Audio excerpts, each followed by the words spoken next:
Europe 1. Le grand direct des médias avec Jean-Marc Morandini. Effectivement, on se retrouve ici en direct du plateau de Rising Star. On en entend parler depuis des mois. Cette fois, ça y est, ce soir, M6 lance Rising Star, un télécrochet ultra connecté et interactif qui permet aux téléspectateurs de voter en temps réel pour un candidat sur scène. Avec nous pour en parler, Marc de Chusoni, bonjour. Vous êtes directeur du développement et de la création de Studio 89 et également Faustine Bollard, bonjour. Et Guillaume Play, bonjour également. Vous allez tous les deux présenter cette émission à partir de ce soir. Guillaume Play, je commence par vous. Oui. Vous êtes qui d'abord?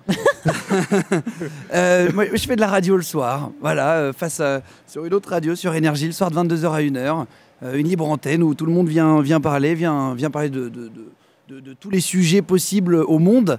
Mais comment vous vous retrouvez sur M6 en prime time? Je sais pas en fait. Non, mais vous avez vu de la lumière, vous êtes rentré. Non mais c'est une bonne question. Non mais en fait l'émission se passe très bien sur Énergie. Pour l'instant tous les soirs il y a des records d'audience à chaque vague. Et petit à petit en rencontrant des gens d'M6, on a discuté. J'avais fait part de mon envie de faire de la télé et ça s'est fait petit à petit en faisant des essais notamment avec Faustine et voilà. Mais c'est étonnant de vous retrouver en prime parce qu'en général quand on teste un nouvel animateur à la télévision, on le teste en deuxième partie de soirée, voire en troisième partie de soirée. Vous on vous balance directement en prime pour une grosse émission, pour le pari de la chaîne, pour un direct. On reproche toujours aux chaînes de ne pas prendre de risques. Et quand donc le risque, c'est vous? Je sais pas, écoute, pas si vraiment, c'est moi. Non, pas vraiment, non, parce que tout le monde a pu remarquer à quel point il a été super à l'aise.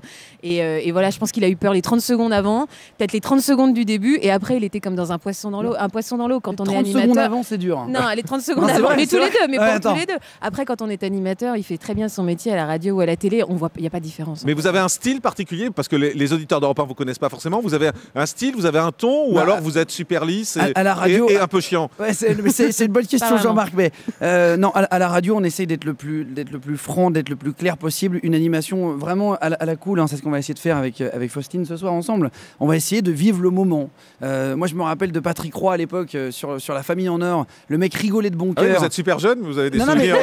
Vous avez des souvenirs de vieux en fait. C'est ça. Non, mais en fait, je suis allé voir tout ce qui se faisait avant pour savoir où on va aussi. C'est important de voir les mecs qui ont fait le même boulot avant. Et Patrick Roy rigolait de bon cœur. Le mec qui s'amusait sur un plateau. Alors, c'était pas le même ton qu'aujourd'hui, mais on va essayer de faire à peu près la même chose. On essaie de s'amuser ensemble. Il est dans la proximité, Guillaume. Il est vraiment proche des gens à qui il parle à la radio et on le ressent la même chose dans la télé. C'est peut-être ça sa patte. Non, mais c'est vrai. Vous avez pris quoi comme décision, Faustine, de le former en fait? C'est ça votre rôle? Non, pas du tout. C'est ma première fois. C'est ma première fois. Ouais, c'est ça. Je suis très fière de. C'est ma maîtresse. Voilà, c'est ça. Non, pas du tout. C'est pas du tout mon rôle. Il fait très très bien son travail. C'est-à-dire que vous serez à égalité dans l'émission. En général, c'est l'homme dans une émission en télé. C'est comme ça et on peut le regretter, mais en général, c'est l'homme qui mène la barque. Ce sera le cas? C'est Faustine l'homme. Hein. C'est Faustine. C'est moi qui ai des couilles. C'est Faustine qui en a.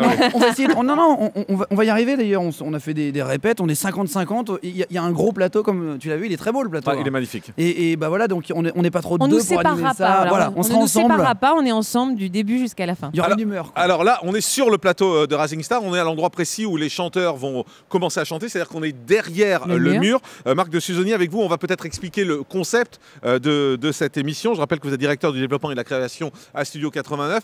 En quelques mots, quel est le concept de cette émission, concept original?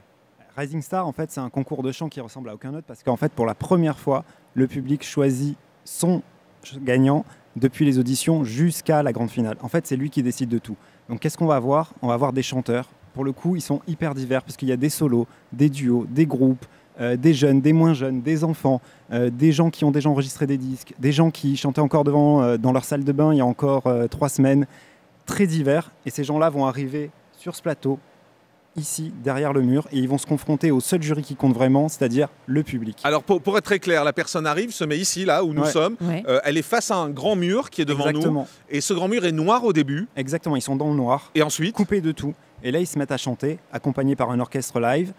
Et là, en fait, en direct, en instantané, ils voient en fait si le public aime ou pas ce qu'ils sont en train de faire. C'est-à-dire que les gens chez eux ont chargé une application sur leur smartphone. Exactement, ils vont voter gratuite, parce que pour la première fois on vote gratuitement en France, donc c'est hyper simple à utiliser, tout le monde peut le faire. On télécharge l'application Sisplay et après on dit oui ou non, j'aime pas.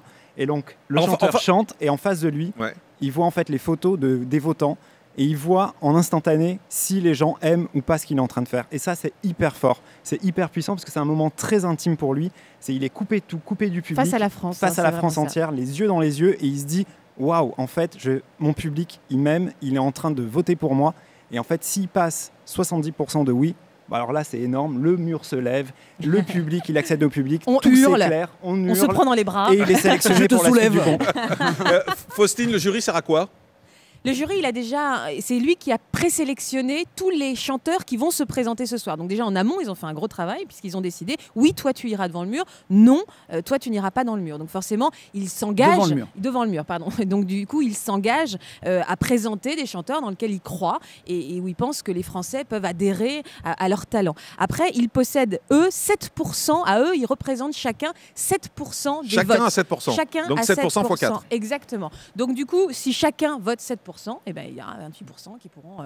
vous avez fait des programmes maths. Voilà, c'est ça. On a fait maths P là.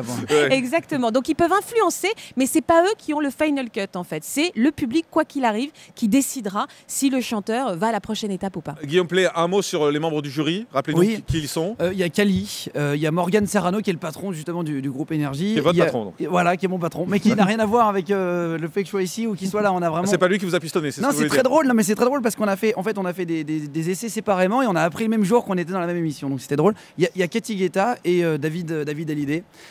Et c'est très drôle parce que c'est 4 personnes complètement différentes, hein, comme vous l'avez vu. Et sur les castings, on y allait une journée avec Faustine au tournage. Et c'est très drôle parce que Kali ne fait pas semblant. C'est-à-dire que s'il n'est pas content, il a les veines qui sortent sur le front. Il s'énerve pour de vrai face à Morgane. David Hallyday, c'est la Suisse. Il essaie de calmer tout le monde. Il se met debout, il fait calmez-vous les gars. Cathy elle se met à pleurer, prend tout le monde dans les bras. C'est très drôle. Vous les vendez bien, mais on a beaucoup dit que c'était un jury un peu beauf, quoi. Je suis pas beauf, B-O-F, pas beauf. Voilà. C'est absolument pas le cas. En fait, la mayonnaise prend. Moi, je trouve que la force des experts, puisque c'est pas vraiment un jury, ce sont des experts, c'est que ça marche entre eux. Moi, je trouve que ce sont des stars. Souvenez-vous à l'époque de Manu Katché, André Manoukian, Dovatia, quand on est arrivé, tout le monde les a critiqués et c'est un des jurys mythiques de ces émissions de télécrochet. Et en fait, ce qui compte, c'est que ça marche entre eux et c'est vraiment ça le cas. Il y a des personnages extrêmement forts et vous allez voir, ils sont très attachants, très identifiants et on va se reconnaître dans leur...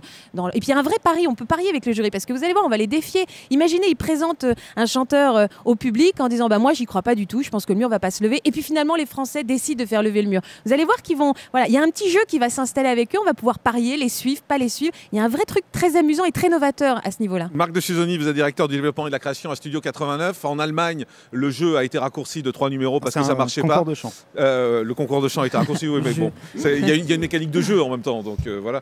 Il y a également en Grande-Bretagne où on a renoncé à faire cette émission. Ça vous fait flipper? Pas du tout. En fait, déjà, on va tordre la rumeur sur cette émission ne marche pas à l'étranger. Ça a été un carton absolu en Israël. Il y a des pays où ça a cartonné, des pays où ça n'a pas marché du tout. Ça a été un carton au Portugal, ça a battu The Voice. Ça a été un moyen aux États-Unis. Ça a été moyen aux États-Unis, mais pour le coup sur des marchés très différents du nôtre. Et puis la France, c'est un marché très particulier. Il y a des émissions qui cartonnent en France et qui ne marchent pas à l'étranger. L'amour est dans le pré. Il y a des émissions qui marchent à l'étranger, qui ne marchent pas en France, comme Amazing Race. Pour le coup, X-Factor.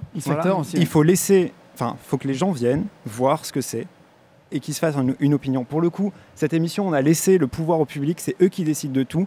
Et pour l'émission aussi, ils vont décider. Mais il y a beaucoup d'émissions, c'est le public qui décide. La Nouvelle Star, c'est le public qui décide, par exemple. Mais pas dès les auditions. Pour le coup, la grande différence, c'est que dès le début, les gens vont avoir des talents qu'ils n'auront jamais vus avant. Ils vont les découvrir bruts et ils vont dire est-ce que j'aime, est-ce que j'aime pas. Pour le coup, on les met dans la position du jury. Mais si on n'a pas envie de voter, c'est pas grave, c'est un grand spectacle pour tout le monde. C'est-à-dire que si vous avez envie de découvrir des chanteurs incroyables, des talents vraiment nouveaux, dans des domaines très différents, parce qu'on est allé chercher de la pop, du rock, du hard rock, du lyrique, c'est vraiment très très divers. Donc si vous avez envie de vivre un spectacle incroyable, de vivre des émotions il vend bien. Oui, mais même moi, ça, tu fais quoi ce soir? Parce que moi j'ai envie de regarder. Et pour le coup, on le pense vraiment, sinon on le ferait pas. Ouais. Alors, c'est beaucoup d'argent qui a été investi par M6. On dit que c'est jusqu'à 1 million d'euros par numéro. Le studio, c'est un beau studio de 1000 m². Il y a un plateau qui fait 300 m², un mur digital en face de moi qui fait 4 tonnes et demie. Guillaume Play, vous qui êtes nouveau et qui vous lancez là-dedans, vous devez avoir une pression de folie. Mais pas vraiment une pression, une excitation, parce que même si le plateau fait 2000 m², ou ça tu le sais, hein, même si le plateau est gros ou pas gros, on parle à des gens en fait. Et mais si ça marche pas pour votre début, c'est grave pour M6.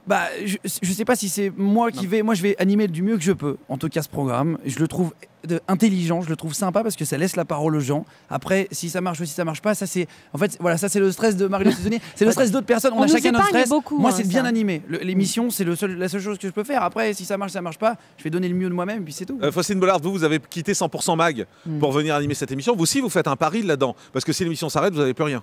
Ben non, j'ai pas plus rien déjà parce que je travaille sur M6, je continue à développer des projets avec eux, ils me font énormément confiance. En plus là, en parallèle de Rising Star, il va y avoir Le Meilleur Pâtissier qui va être diffusé, donc je suis quand même 2 gros programmes cette année. C'est pour évoquer la pression qu'il y a sur vous. La pression, mais vous savez, je trouve qu'on nous protège énormément, nous, de la pression. Enfin, vous lisez la presse, vous voyez bien, il y a déjà. Non, j'ai arrêté là. Il y a déjà plein de gens.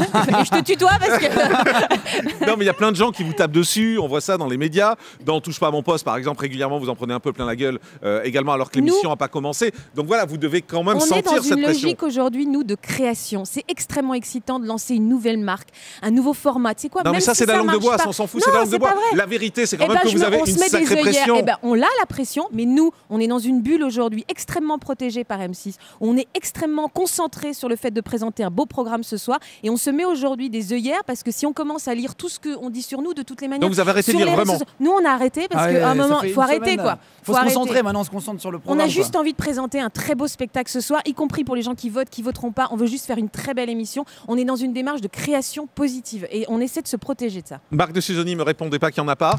Quel est l'objectif d'audience? Pour le coup, je suis très superstitieux, donc on n'a pas d'objectif d'audience. Non, mais c'est pas vrai. On sait bien que c'est pas vrai. Si. On sait bien que quand M6 investit 1 million d'euros par soir, il y a un objectif d'audience. On s'est donné les. Alors je vous le donne moi. Entre 4 et 5 millions pour ce soir, ce sera un succès. C'est vous qui le dites. Est-ce que vous êtes d'accord avec ça?